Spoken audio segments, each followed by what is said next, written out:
Hello friends, welcome to my channel Unused Brain. I hope you all are well. So guys, आज जो हम chapter करने जा रहे हैं वो है चैप्टर नंबर 7। एनसीईआरटी से काफी हद तक अच्छे से गो थ्रू करवाऊंगी मैं आज आप लोगों को। ये चैप्टर स्ट्रक्चरल ऑर्गेनाइजेशन इन एनिमल्स काफी इंपॉर्टेंट चैप्टर है, नीट के लिए भी और सीबीएसई के लिए भी। ठीक है, तो इसीलिए इसको एनसीईआरटी से पढ़ना बहुत ज्यादा जरूरी है। जो लोग अपनी सीबीएसई के लिए प्रिपेयर कर रहे हैं वो भी इस वीडियो को देख सकते हैं, और जो नीट के लिए कर रहे हैं उनके लिए तो ये बहुत इंपॉर्टेंट है ही। ठीक है जी, तो चलिए इस चैप्टर को शुरू करते हैं। स्ट्रक्चरल ऑर्गेनाइजेशन इन एनिमल्स। ठीक है, सबसे पहले पैराग्राफ में इन्होंने बता रखा है कि भाई पुराने चैप्टर में आपने एनिमल किंगडम के बारे में पढ़ा, वहां पे यूनिसेलुलर ऑर्गेनिज्म थे, मल्टी सेलुलर ऑर्गेनिजम्स थे। यूनिसेलुलर ऑर्गेनिजम्स के केस में वो सिंगल सेल ही सारा फंक्शन उनका करती थी, जैसे कि digestion, respiration, reproduction. Multi cellular के केस में डिफरेंट डिफरेंट ऑर्गन्स होते थे। बॉडी जो थी वो वेल ऑर्गेनाइज्ड मैनर में थी, राइट, वेल ऑर्गेनाइज्ड थी। तो ये पहले पैराग्राफ में इन्होंने बताया। फिर इन्होंने क्या बताया कि हमारी जो बॉडी है, ठीक है, वो सेल से बनी है। किससे बनी है हमारी बॉडी? हमारी बॉडी बनी है सेल से। ठीक है, ठीक है। सेल्स के ग्रुप से क्या बनेगा बच्चे? सेल के ग्रुप से बनेंगे टिश्यूज। टिश्यूज से क्या बनेगा? टिश्यूज से बनेंगे ऑर्गन्स, एंड ऑर्गन को मिला के बनेगा एक ऑर्गन सिस्टम, राइट। ऑर्गन को मिला के बनेगा एक ऑर्गन सिस्टम। ठीक है, तो हमें इस चैप्टर में एनिमल टिश्यूज के बारे में पढ़ना है। टिश्यूज में भी बच्चे प्लांट के टिश्यूज होंगे और एनिमल्स के टिश्यू होंगे, तो यहाँ पे इस चैप्टर में हम एनिमल टिश्यूज पे मेनली फोकस करते हैं। ओके, चलिए। सो यहाँ पे टिश्यू की क्या डेफिनेशन दे रखी है हमारी एनसीईआरटी ने? In multicellular animals a group of similar cells along with intercellular substances perform a specific function. Such an organization is called a tissue. ठीक है, ये कह रहे हैं कि मल्टी सेलुलर एनिमल्स में सिमिलर सेल्स का ग्रुप और उसके साथ साथ कुछ इंटरसेलुलर सब्सटेंसेस, ये सब मिलके एक स्पेसिफिक फंक्शन परफॉर्म करती हैं और इस ऑर्गेनाइजेशन को टिश्यू कहते हैं। अगर हम सरल भाषा में कहें कि टिश्यू क्या है, तो मैं आपको एक सरल भाषा में भी लिखवा देती हूँ। तो टिश्यू का एक डेफिनेशन ये भी हो सकता है, तो हम बचपन से भाई लिखते हुए आ रहे हैं ना, तो uh group of cells in which cells are similar in structure, function and origin। ठीक है, तो सेल्स का एक ग्रुप जहां पे सेल्स बहुत सिमिलर होती है एक दूसरे से, स्ट्रक्चर में, फंक्शन में एंड ओरिजिन। ठीक है, जो उनका ओरिजिन भी होता है वो भी सेम होता है। ठीक है, तो ये हो गई टिश्यू पे बातचीत। चलिए अब हम आगे बढ़ते हैं। ठीक है, तो कुछ थोड़ी सी साइंटिस्ट के बारे में हल्की सी नॉलेज दे देती हूँ, बाय चांस ये चीज आ गई आपके एग्जाम में तो। ठीक है, तो सबसे पहले हम बात करते हैं वर्ड एपिथीलियम के बारे में, क्योंकि हम इस चैप्टर में एपिथीलियम के बारे में पढ़ेंगे। तो ये वर्ड एपिथीलियम किसने दिया था? तो ये वर्ड दिया था रूयश। ठीक है, नेक्स्ट वर्ड एनिमल टिश्यू किसने दिया था? एनिमल टिश्यू, तो ये वर्ड एनिमल टिश्यू दिया था बाइकैट ने, या बिकैट भी कहते हैं इसको। ठीक है, ये हो गया। इसके अलावा स्टडी ऑफ टिश्यू को क्या कहा जाता है? Study of tissue, study of tissue को क्या कहते हैं? Histology, histology. Okay, father of histology कौन है? ये भी बहुत इंपॉर्टेंट है। फादर ऑफ हिस्टोलॉजी कौन है? बाइकैट। ओके, दो चीजों में इनका नाम है। तो ये चार चीजें बहुत इंपॉर्टेंट है जो आपको पता होनी चाहिए। ओके जी, चलिए आगे बढ़े। सो नेक्स्ट पैराग्राफ में क्या है? You may be surprise to know that all complex animals consist of only four basic type of tissue. ठीक है, सारे ही कॉम्प्लेक्स ऑर्गेनिज्म में चार बेसिक तरीके के टिश्यूज होती हैं, and these tissue are organized in specific proportion and pattern to form an organ like stomach, lung, heart and kidney, ठीक है। और ये जो टिश्यूज हैं, these are organized in specific proportion and pattern to form an organ like stomach, lung, heart and kidney. Specific proportion में और pattern में इस तरीके से अरेंज होते हैं और फिर वो बनाते हैं हमारे ऑर्गन्स, जैसे कि टिश्यूज हो गए, सॉरी टिश्यूज कह रही हूँ, सॉरी, जैसे कि स्टमक हो गया, लंग्स, हार्ट, किडनी, ये सारी चीजें बनाने के लिए टिश्यूज का एक मिक्सचर चाहिए। आप ये नहीं कह सकते हो कि एक पर्टिकुलर टिश्यू ये वाला ऑर्गन बना रहा है। एक ऑर्गन के अंदर चारों में से 3 टिश्यूज भी हो सकते हैं, चारों भी हो सकते हैं। उनका एक मतलब जैसे खाना नहीं बनाते हैं, खाने में क्या नमक भी डल रहा है, मिर्ची भी डल रहा है, हल्दी भी डल रहा है, सबका एक परफेक्ट प्रोपोर्शन चाहिए होता है। ऐसे ही ऑर्गन बनाने के लिए हर टिश्यू का एक परफेक्ट प्रोपोर्शन, स्पेसिफिक प्रोपोर्शन चाहिए होता है। When two or more organs perform a common function by their physical and chemical interaction, they together form an organ system. ठीक है। और जब दो या दो से ज्यादा ऑर्गन एक कॉमन फंक्शन परफॉर्म करते हैं by their physical and chemical interaction, they together form the organ system. हमारे बॉडी में काफी सारे ऑर्गन सिस्टम है, जैसे we have digestive system, we have respiratory system etcetera. Cells, tissue, organs and organ system split up the work in a way that exhibit division of labor and contribute to the survival of the body as a whole. ठीक है। तो cell, tissue और organ और इसके साथ साथ organ system, ये इस तरीके से काम करते हैं और ये डिवीजन ऑफ लेबर परफॉर्म करते हैं, राइट। काम का बंटवारा कर लेते हैं and contribute to the survival of the body as a whole. और उसी की वजह से तो हम लोग सरवाइव कर पा रहे हैं, बॉडी सरवाइव कर पा रही है। ठीक है। ये सब क्या है, ये अलग अलग जो पुर्जे हैं ना हमारे इस मशीन के, ये हमको जिंदा रहने में हेल्प करते हैं। ओके, समझ आ गया इतना? चलो आगे बढ़ते हैं। ठीक है। एनिमल टिश्यूज, एनिमल टिश्यूज में the structure of the cells vary according to their function, therefore the tissues are different and are broadly classified into 4 types. ठीक है। 4 तरीके के टिश्यूज होते हैं भाई साहब, epithelial, connective, muscular and neural. ठीक है। 4 तरीके के टिश्यूज हम डिस्कस करेंगे इस चैप्टर में, epithelial tissue, connective tissue, muscular tissue and neural tissue. चलिए बच्चों, सबसे पहले बात करते हैं एपिथेलियल टिश्यू की। और मैंने आपको बताया था ये वर्ड एपिथेलियम किसने दिया है, डुएश ने दिया है। Important point two note. ठीक है।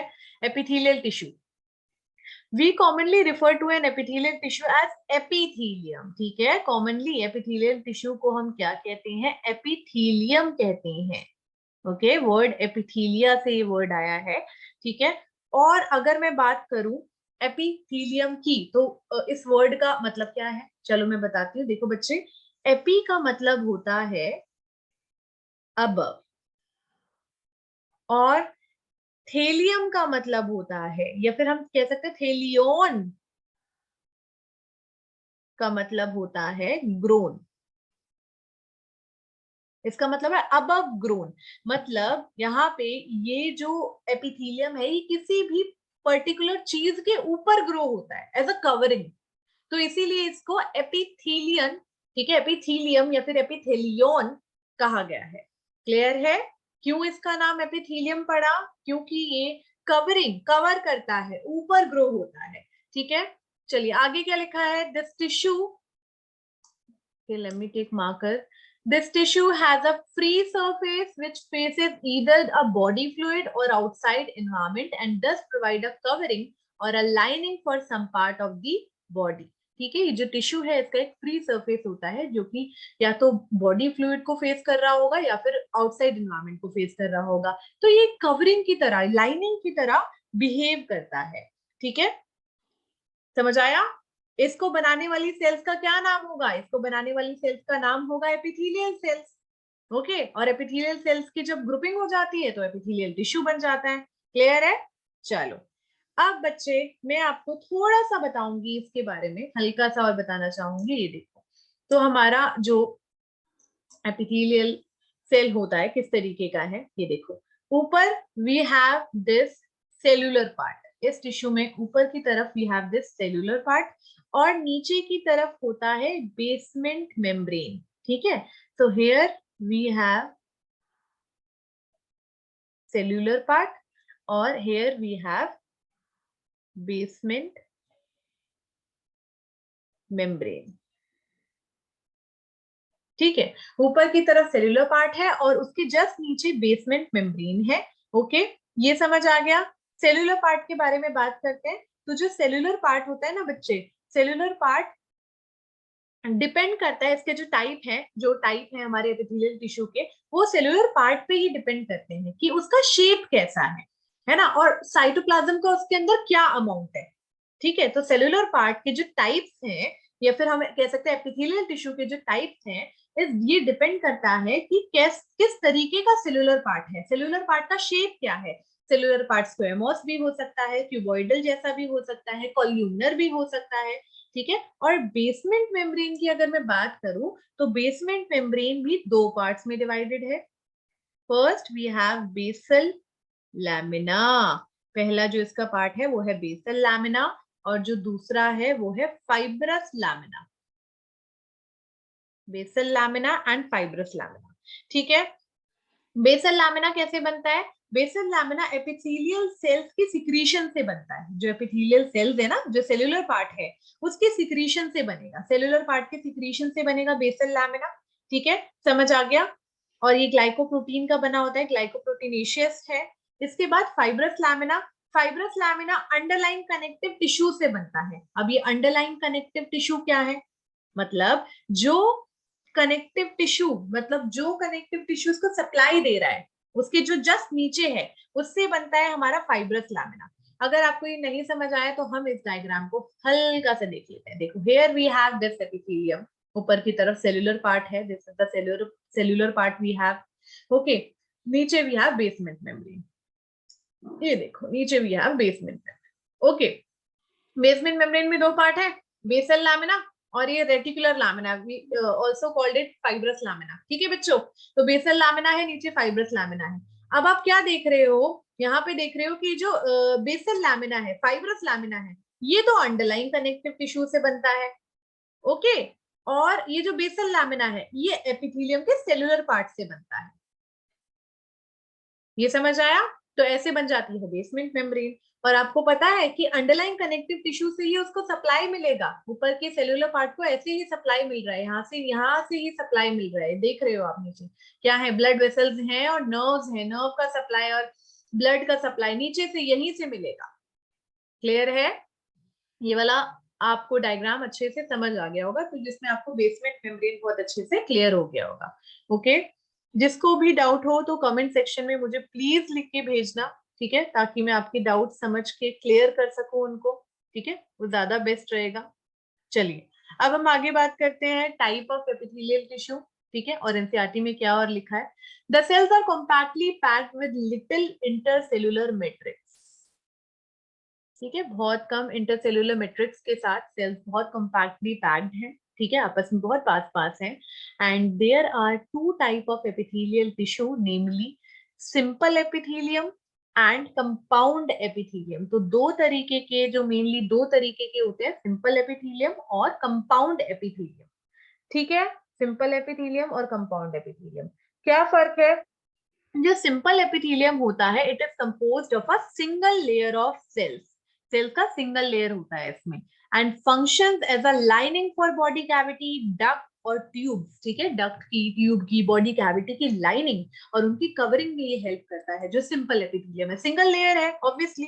ठीक है, and the compound epithelium consist of two or more cell layers. जो कंपाउंड एपिथेलियम है, उसमें दो या दो से ज्यादा सेल लेयर्स होती है. ठीक है, और ये प्रोटेक्टिव फंक्शन करता है. ऑब्वियसली लाइनिंग का फंक्शन तो करेगा नहीं, कवरिंग का फंक्शन तो करेगा नहीं. दो या दो से ज्यादा सेल की लेयर्स हैं, तो इसका जो काम होता है वो होता है प्रोटेक्शन का काम, प्रोटेक्टिव इन फंक्शन. ठीक है, प्रोटेक्टिव होता है फंक्शन में. तो ये चीजें इसमें इंपॉर्टेंट है. ओके बच्चों, ये चीजें इंपॉर्टेंट है यहाँ पे जो मैंने आपको बताई कि सिंपल एपिथेलियम का काम होता है ये लाइनिंग का, function as a lining for body cavity. इसका क्या काम होता है? कंपाउंड वाले का प्रोटेक्टिव है ये फंक्शन में, प्रोटेक्टिव इन फंक्शन. ठीक है, तो ये एज इट इज क्वेश्चंस बन के आ जाते हैं बच्चों. ओके, यहाँ तक क्लियर हुआ? अब हम आगे बढ़ेंगे स्ट्रक्चरल मॉडिफिकेशन के बेसिस पे. क्या कह रहा है? On the basis of structural modification of these cells, simple epithelium is further divided into 3 types. पहला स्क्वेमोस, दूसरा क्यूबॉइडल एंड तीसरा कोल्यूमनर। ओके, तो स्ट्रक्चरल मॉडिफिकेशंस के बेसिस पे जो हमारा एपिथेलियम है, सिंपल एपिथेलियम है, वो 3 पार्ट में डिवाइडेड है, स्क्वेमोस, क्यूबॉइडल और कोल्यूमनर।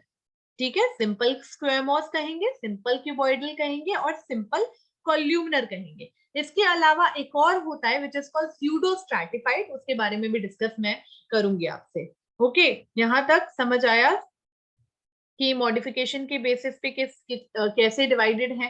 ठीक है, ये देखिए, स्क्वेमोस, क्यूबॉइडल एंड कोल्यूमनर। ठीक है, चलो अभी डायग्राम्स तो मैं साथ में, मैंने काफी सारे डायग्राम्स लिए हैं, मैं इनको भी दिखाती चलूंगी। Okay, next paragraph.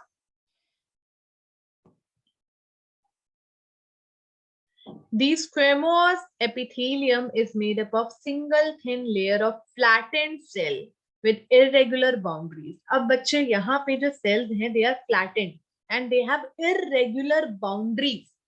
Flattened cells हैं and irregular boundaries है। ठीक है, कहाँ पे ये पाए जाते हैं? ठीक है, they are found in the wall of blood vessels. Blood vessels की वॉल में आपको ये मिलेंगे and air sacs of lungs.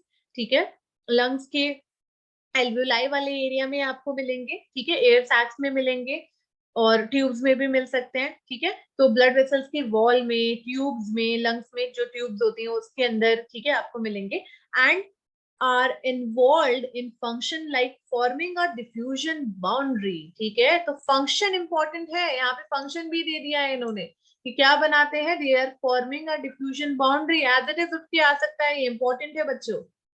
ठीक है, they are forming a diffusion boundary, star mark कर दिया है मैंने यहाँ पे, इंपॉर्टेंट है ये वाला, डिफ्यूजन बाउंड्री फॉर्म करते हैं। थोड़ी सी बात मैं भी करना चाहूंगी भाई इस एपिथेलियम के बारे में। ऑब्वियसली भाई एपिथेलियम है, थोड़ी सी इसको इंपॉर्टेंस दे जरा हम भी, है ना। तो इस तरीके का स्ट्रक्चर आपको दिखाई दे रहा होगा। ठीक है, here we have basement membrane, side से आप इसके न्यूक्लियस भी देख सकते हो, ये इसका एपिकल सरफेस है ना, इस तरीके का है ना। कैसी सेल्स है अगर हम लिखें तो किस तरीके की सेल्स हैं? तो it contain single layer of flat scale like cells. कैसी सेल्स है?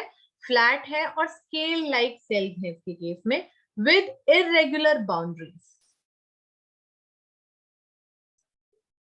with irregular boundaries के साथ। ओके, चलिए थोड़ी सी बात और बताना चाहूंगी। देखो कैसे हम, मतलब इसको कैसे डिफाइन करेंगे, जैसे मैं इसको डिफाइन करती हूँ, मैं आपको बताती हूँ। ओके, जैसे here we have this cell,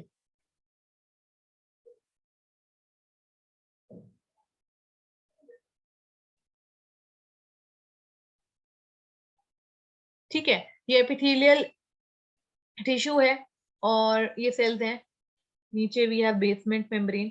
तो बच्चे क्या है, न्यूक्लियस कहाँ पे होगा? न्यूक्लियस बीच में होगा इसका। यहाँ पे ना it contain small amount of cytoplasm.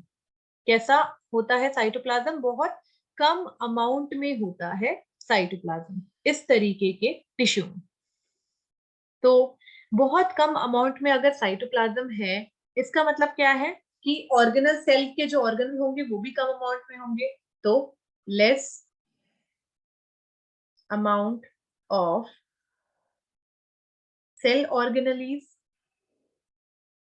Come cell organelles है, इसका मतलब जो सेलुलर एक्टिविटी का रेट है बेटा वो भी कम है। ठीक है, so rate of cellular activity is low. ठीक है जी, तो ये बॉडी की लेस एक्टिव साइट्स पे पाए जाते हैं। कहाँ पाए जाते हैं? बॉडी की लेस एक्टिव साइट्स पे पाए जाते हैं, लेस एक्टिव साइट्स पे। ओके, लेस एक्टिव साइट्स पे पाए जाएंगे बॉडी के, जैसे कि हमारे ब्लड वेसल्स के ऊपर हो गए या किसी भी सरफेस के ऊपर कवरिंग के लिए, ऑर्गन की कवरिंग के लिए वो लेस एक्टिव साइट्स होती हैं, वहां पे आपको मिलेंगे। समझ रहे हो? तो इसको करने का तरीका इसी चीज से है कि बच्चे ये जो है कम साइटोप्लाज्म रखता है। कम साइटोप्लाज्म मतलब कम सेल ऑर्गेनल को रखना पड़ेगा। कम सेल ऑर्गेनल को रख रहा है यानी कि सेलुलर एक्टिविटी भी लो है। सेलुलर एक्टिविटी लो है इसका मतलब लेस एक्टिव साइट्स पे पाए जाते हैं, ठीक है, यानी कि लेस एक्टिव सेल है, लेस एक्टिव सेल है तो लेस एक्टिव साइट पे मिलेगा जहां पे बहुत कम काम हो रहा है, ठीक है, तो ये लाइनिंग कर रहा है, कवरिंग कर रहा है। बोमन्स कैप्सूल की लाइनिंग आपको उसमें मिलेगा, बोमन्स कैप्सूल की लाइनिंग हो गई, एल्विलाई जो लंग्स में एल्विलाई होते हैं उसकी लाइनिंग हो गई, ठीक है, ब्लड वेसल्स के अंदर की लाइनिंग हो गई, ब्लड वेसल्स का जो एंडोथीलियम होता है वहां पे ये आपको मिलेगा, ठीक है, उसी का बना होता है हमारा एंडोथीलियम, ठीक है। हार्ट की वॉल का जो हमारा इनर वाला पार्ट होता है, हार्ट की वॉल होती है ना, 3 पार्ट्स में डिवाइडेड होती है, ह्यूमन फिजियोलॉजी में पढ़ाऊंगी मैं आपको, तो हार्ट की वॉल 3 पार्ट में डिवाइडेड है, ठीक है, कौन सी है वो है हमारी एपिकार्डियम, मायोकार्डियम और एंडोकार्डियम। जो हमारी एंडोकार्डियम है ना वो सिंपल स्क्वेमस एपिथेलियम से बनी होती है, एंडोकार्डियम, ठीक है, बहुत सिंगल फाइन लेयर चाहिए एंडोकार्डियम के लिए, सिंपल स्क्वेमस एपिथेलियम से बनी होती है, important point two note. Okay, next चीज क्या है, लंग्स के एयर सैक्स में और ये जो ब्रोंक्यूल्स हैं, लोअर ब्रोंक्यूल्स में भी ये पाए जाते हैं, तो आपको काफी अच्छे से क्लियर हो गया होगा, ठीक है। आपको पता है इसको ना 2 नाम से और बुलाया जाता है, it is also called pavement epithelium, ठीक है, पेवमेंट एपिथेलियम भी कहा जाता है, और it is also called tessellated epithelium, ठीक है, so it is called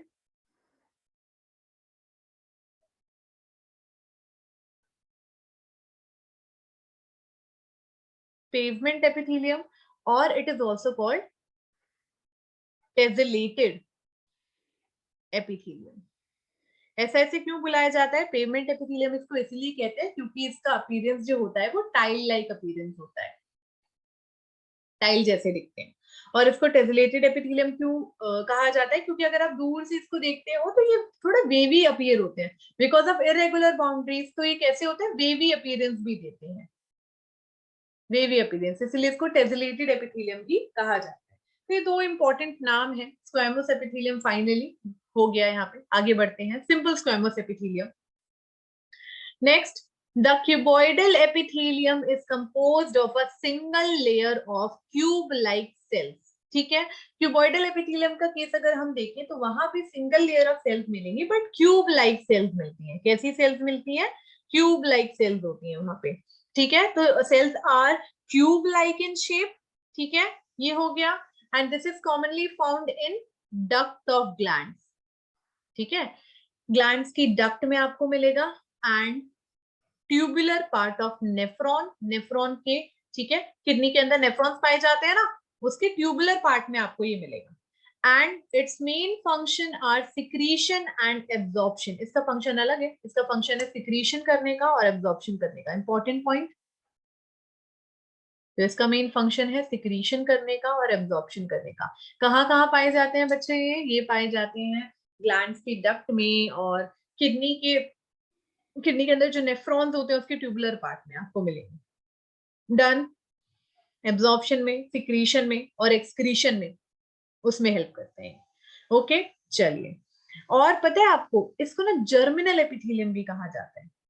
okay, germinal epithelium क्यों इसको कहा जाता है सिंपल क्यूबॉइडल एपिथेलियम को, क्योंकि जो हमारे गोनाड्स है ना, टेस्टिस और ओवरीज हैं, ठीक है, तो गोनाड्स का जो क्यूबॉइडल सेल्स है वो डिवाइड होके एग और स्पर्म बनाता है, तो गोनाड्स का जो क्यूबॉइडल सेल है वो डिवाइड होके एग और स्पर्म बना रहा है, इसका मतलब एग और स्पर्म क्यूबॉइडल सेल से बन रहे हैं, इसीलिए we also called it germinal epithelium, cuboidal cells को या क्यूबॉइडल एपिथेलियम को। डन, समझ आया, चलिए, आई होप आपको ये समझ आ रहा होगा, this chapter is very easy, अगर अच्छे से पढ़ोगे, यहाँ पे कंटिन्यू करोगे, मेरे साथ गो थ्रू करोगे तो काफी अच्छे से चैप्टर जल्दी समझ आ जाएगा। ओके बेटा, तो आपको समझ आ गया, इसके ना पार्ट्स भी है, मतलब आपको लग रहा है कि अभी इतना ही है, बट अगर हम आउट ऑफ एनसीईआरटी देखें ना तो इसके अलग अलग पार्ट्स भी हैं, जैसे कि जर्मिनल एपिथेलियम के तौर पे हम इसको कह सकते हैं, ठीक है, ये क्या है जर्मिनल एपिथेलियम। ग्लैंडुलर भी, इसमें ग्लैंडुलर भी होता है, ग्लैंडुलर क्यूबॉइडल एपिथेलियम भी होता है हमारा। ओके, जर्मिनल है, ग्लैंडुलर है, पिगमेंटेड क्यूबॉइडल भी होता है, ब्रश बॉर्डर्ड क्यूबॉइडल भी होता है, सिलिएटेड क्यूबॉइडल भी होता है, ठीक है, तो ये वाले भी होते हैं, जैसे कि आपको थोड़ा सा जर्मिनल के बारे में तो मैंने आपको बता दिया। ओके, तो थोड़े से और क्यूबॉइडल दिखा देती हूँ मैं आपको, ये देखो, ये तो सिंपल क्यूबॉइडल एपिथेलियम है, अच्छे से आपको दिखाई दे रहा होगा, ठीक है, ये देखिए, ये रहा इसका diagram, cube like cells, here we have this cytoplasm, ठीक है, बेसमेंट मेम्ब्रेन, कनेक्टिव टिश्यू की लेयर नीचे एंड न्यूक्लियस। ये सिंपल क्यूबॉइडल एपिथेलियम है। ओके डन, ये सिंपल क्यूबॉइडल एपिथेलियम है हमारा। आगे बढ़ते हैं अब हम। ठीक है, साइटोप्लाज्म। हाँ, साइटोप्लाज्म के बारे में तो भूल ही गए हम, इसके बारे में डिस्कस कर लेते हैं थोड़ा सा। साइटोप्लाज्म कैसा होता है यहाँ पे? जैसे कि मैंने सिंपल स्क्वेमस एपिथेलियम में बताया, साइटोप्लाज्म बहुत ज्यादा कम होता है, बट यहाँ पे it contain more cytoplasm as compared to squamous। तो स्क्वेमोस से ज्यादा साइटोप्लाज्म आपको ये मिलेगा। ज्यादा साइटोप्लाज्म आपको मिलेगा यानी कि ज्यादा सेल ऑर्गेनल। ज्यादा सेल ऑर्गेनल यानी कि सेल्यूलर एक्टिविटी ज्यादा। सेल्यूलर एक्टिविटी ज्यादा, इसका मतलब क्या? मोर एक्टिव साइट्स पे नहीं पाए जाएंगे, मोर एक्टिव साइट्स पे ये मिलेंगे आपको, पाए जाते हैं। ठीक है, मोर एक्टिव सेल्स होंगे इसमें और मोर एक्टिव साइट्स पे आपको मिलेंगे। ये मैंने आपको बता ही दिया है ना। चलिए आगे बढ़ते हैं। तो बच्चे यहाँ पे मैंने आपको बताया ना, पार्ट्स होते हैं इसमें, जैसे कि जर्मिनल, ग्लैंडुलर। ठीक है, ग्लैंडुलर में यहाँ पे सिक्रेटरी होता है उसका फंक्शन। सारे ग्लैंड्स में आपको ये मिलेगा। ठीक है, सारे ग्लैंड्स में ग्लैंडुलर क्यूबॉइडल मिलेगा। पिगमेंटेड क्यूबॉइडल की बात करें तो पिगमेंटेड क्यूबॉइडल भी आपको मिलेगा हमारे रेटिना में, इरिस में पिगमेंटेड क्यूबॉइडल आपको मिलेगा। ब्रश बॉर्डर क्यूबॉइडल की अगर मैं बात करूं तो वो आपको पीसीटी में मिलेगा। ब्रश बॉर्डर क्यूबॉइडल एपिथेलियम आपको पीसीटी में मिलता है।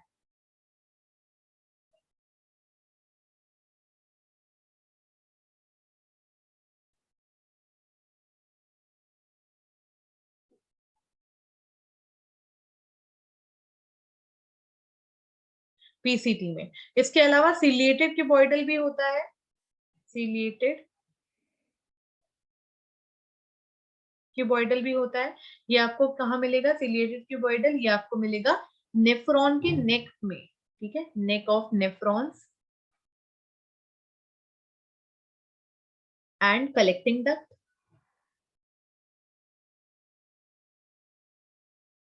ठीक है, समझ आया? Simple cuboidal epithelium. तो आई होप आपको ये वाला समझ आ गया होगा। ठीक है, इसमें कोई डाउट नहीं है। एनसीईआरटी में क्या एग्जांपल है? डक्ट ऑफ ग्लैंड एंड, ठीक है, ग्लैंड्स की डक्ट में और tubular part of nephron and kidneys. और क्या लिखा है इसके बारे में? The epithelium of proximal convoluted tubule PCT of nephron in the kidney has microvilli.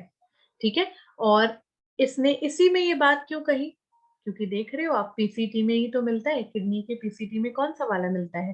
Kidney के पीसीटी में आपको ब्रश बॉर्डर क्यूबॉइडल मिलता है। क्या मिलता है? ब्रश बॉर्डर क्यूबॉइडल मिलता है। चलिए, ये हो गया। कोई डाउट नहीं है आपको इसमें? जो भी डाउट है प्लीज कमेंट सेक्शन में लिख के बताइए आप। ओके, चलो बच्चे, थोड़ा सा ये डायग्राम्स भी देख लेते हैं। जैसे कि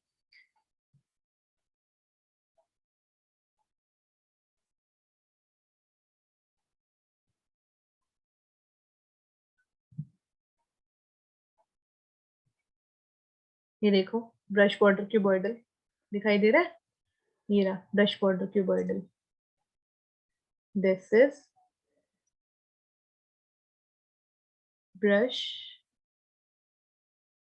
bordered cuboidal epithelium. Brush border cuboidal epithelium. यहाँ पे ब्रश बॉर्डर क्यूबॉइडल एपिथेलियम में क्या खास बात है कि इट कंटेन दिस माइक्रोविलाई। ठीक है, इसके पास ये माइक्रोविलाई होते हैं, इसीलिए इसका जो अपीयरेंस है वो ब्रश बॉर्डर्ड आता है। क्या होते हैं इसके पास? माइक्रोविलाई होते हैं। इतना समझ आ गया? इस तरीके का स्ट्रक्चर है। ठीक है,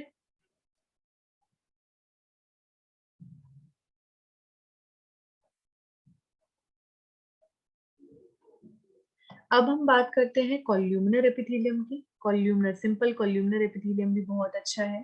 ठीक है, बहुत इंटरेस्टिंग है ये वाला भी। सो कॉल्यूमिनर एपिथेलियम is the क्या बोलते हैं, is composed of single layer of tall and slender cells। ठीक है, single layer of tall and slender cells। their nuclei are located at the base। important point बच्चे, इनका जो न्यूक्लियाई है वो बेस पे लोकेटेड होता है। फ्री सरफेस में हैव माइक्रोविलाई। फ्री सरफेस पे आपको माइक्रोविलाई मिल सकते हैं। ठीक है, ये कहाँ पाए जाते हैं? They are found in the lining of stomach.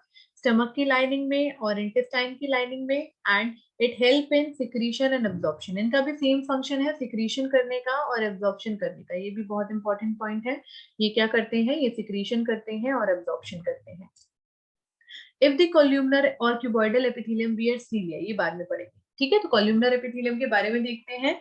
कैसी सेल्स है, टॉल सेल्स हैं, स्लेंडर सेल्स हैं, जो न्यूक्लियस है वो बेस पे लोकेटेड है। फ्री सरफेस पे कभी कभी माइक्रोवेलाई भी आपको मिल सकते हैं, ठीक है। स्टमक की लाइनिंग पे आपको मिलेगा, इंटेस्टाइन की लाइनिंग पे आपको मिलेगा।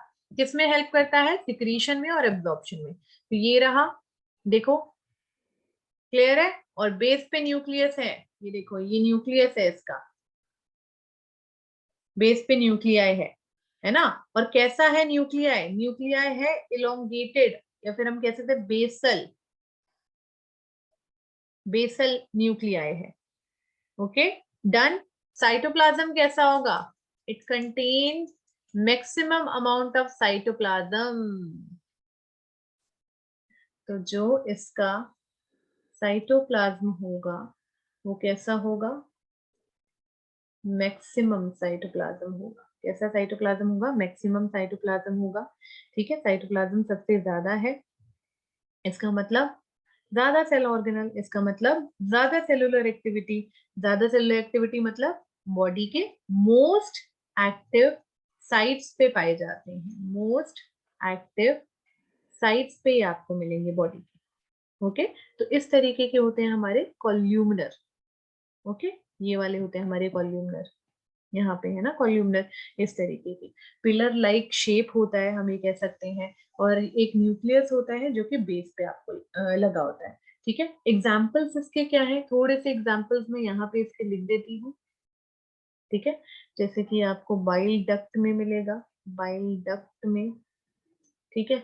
लिवर में बच्चों, लिवर में, गॉल ब्लैडर में मिलेगा, तो यहाँ पे आपको मिलेगा। इसके भी मॉडिफिकेशंस होते हैं बच्चों, मतलब ये जैसे क्यूबॉइडल वाला मॉडिफाइड था, मैंने क्यूबॉइडल वाले में आपको टाइप्स बताए ना, germinal, glandular, brush border, ciliated. ऐसे ही कॉल्यूमनर में भी है टाइप्स हैं, यहाँ पे भी कैसे हैं, ब्रश बॉर्डर कॉल्यूमनर एपिथेलियम, ठीक है। तो इसके भी टाइप है, here we have brush bordered columnar epithelium, brush bordered columnar epithelium, columnar epithelium, brush border columnar epithelium आपको कहाँ मिलेगा, ये आपको मिलेगा गॉल ब्लैडर में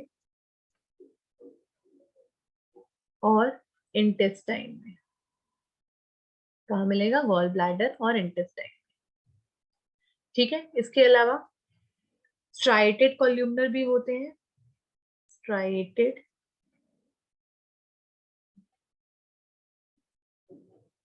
columnar epithelium, ये आपको कहाँ मिलेगा, इंटेस्टाइन, ठीक है। स्ट्राइटेड कॉल्यूमनर ये आपको इंटेस्टाइन में मिलेगा। इसके बाद और भी होते हैं जैसे कि स्टीरियोसिलिएटेड, वो इतना इंपॉर्टेंट नहीं है हमारे नीट के लिए, ठीक है। यही जो इंपॉर्टेंट थे वो मैंने आपको बता दिए। इसके अलावा एपेंडाइमल कॉल्यूमनर एपिथेलियम भी बच्चे होते हैं। अब आप सोचोगे ये एपेंडाइमल क्या है, ठीक है, देखो मैं बताती हूँ। Ependymal columnar epithelium, ependymal columnar epithelium में एक सेल प्रोसेस होता है, मतलब यहाँ पे सेल्स के पास एक अलग स्ट्रक्चर लगा होता है which is called the cell process, ठीक है। सेल प्रोसेस उनके पास लगा होता है और उसको हम क्या कहते हैं, उसको हम एपेंडाइम कहते हैं, एपेंडाइमल कहते हैं, उसी सेल प्रोसेस को एपेंडाइमल प्रोसेस कहा जाता है, ठीक है। उसका स्ट्रक्चर मैं एक बार देख लेती हूँ, मैं बना देती हूँ उसका स्ट्रक्चर आप लोगों के लिए, यहाँ पे बना देते हैं इसका स्ट्रक्चर, ठीक है। किस तरीके का होता है वो सेल, जो एपेंडाइमल वाला है इस तरीके का, यही बनाते हैं, ये देखिए। So it contain microvilli, and नीचे की तरफ से ऐसे एक प्रोसेस निकला हुआ है, ये है इसका सेल प्रोसेस,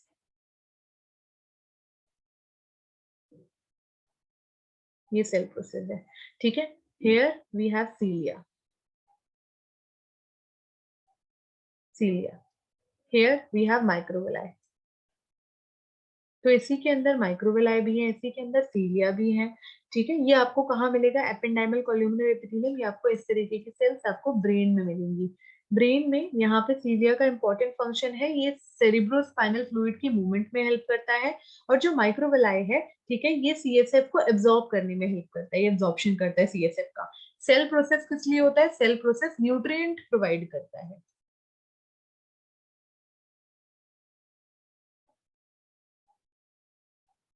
ठीक है, प्रोवाइड न्यूट्रिएंट। डन, क्लियर हो गया? ओके बच्चों, ठीक है। सो इफ द कॉल्यूमनर और क्यूबॉइडल सेल्स बियर सीलिया, अगर कॉल्यूमनर और क्यूबॉइडल सेल के सरफेस पे सीलिया होता है, ठीक है, on their free surface, they are called ciliated epithelium, है ना, बताया ना। तो सीलिएटेड कॉल्यूमनर भी होते हैं और सीलिएटेड क्यूबॉइडल भी होते हैं। ठीक है, सीलिएटेड कॉल्यूमनर भी होते हैं और सीलिएटेड क्यूबॉइडल भी होते हैं। ये देखिए, ये रहे सीलिएटेड कॉल्यूमनर, है ना, सीलिया लगा है सरफेस पे। देखिए, basal granule, cytoplasm, columnar cell है, न्यूक्लियस बेस पे, बेसमेंट मेम्ब्रेन नीचे की तरफ, राइट, ये हो गया। तो अगर इनके सरफेस पे सीलिया होता है तो आप इसके आगे सीलिएटेड लगा दो, सिंपल सी बात है, और इसमें कोई अलग चीज नहीं है। ठीक है, तो ऐसे कॉल्यूमनर एपिथेलियम बटे हुए हैं, brush bordered, striated columnar, ependymal columnar, ठीक है, पिगमेंटेड कॉल्यूमनर भी होते हैं, ग्लैंडुलर कॉल्यूमनर भी होते हैं, जो गॉबलेट सेल्स हैं। ठीक है, goblet cell glandular epithelium contain करती हैं, ग्लैंडुलर कॉल्यूमनर वाला, राइट।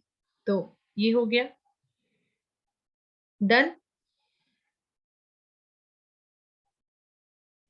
चलिए, देयर फंक्शन, अब इसका फंक्शन क्या है सीलिया का? Their function is to move particle और mucus in a specific direction over the epithelium. Epithelium के ऊपर किसी भी पार्टिकल को मूव करवाना है या फिर म्यूकस को मूव करवाना है किसी भी स्पेसिफिक डायरेक्शन में, तो सीलिया उसमें हेल्प करता है। And they are mainly present in the inner surface of hollow organs like bronchioles and fallopian tubes। ये ciliated वाले की अगर मैं बात करूं तो ये कहाँ प्रेजेंट होते हैं? हॉलो ऑर्गन्स के इनर सरफेस पे, जैसे कि ब्रोंक्यूल्स के और फेलोपियन ट्यूब के इनर सरफेस पे आपको ये मिलेंगे। कहाँ मिलेंगे? ब्रोंक्यूल्स के, फेलोपियन ट्यूब के इनर सरफेस पे आपको ये मिलते हैं। And some of the columnar or cuboidal cells get specialized for secretion are called glandular epithelium। और मैंने आपको बताया ना, दोनों की मॉडिफिकेशन में ग्लैंडुलर वाला मॉडिफिकेशन भी है, क्यूबॉइडल वाले भी ग्लैंडुलर होते हैं और कॉल्यूमनर वाले भी ग्लैंडुलर हो सकते हैं। ओके, ग्लैंडुलर एपिथेलियम में देखो यूनिसेलुलर और मल्टीसेलुलर वाला डायग्राम यहाँ पे दिखा रखा है। ये देखो यहाँ पे here we have unicellular gland इस वाले में, और यहाँ पे मल्टीसेलुलर ग्लैंड। ठीक है, क्लियर हो गया यहाँ तक?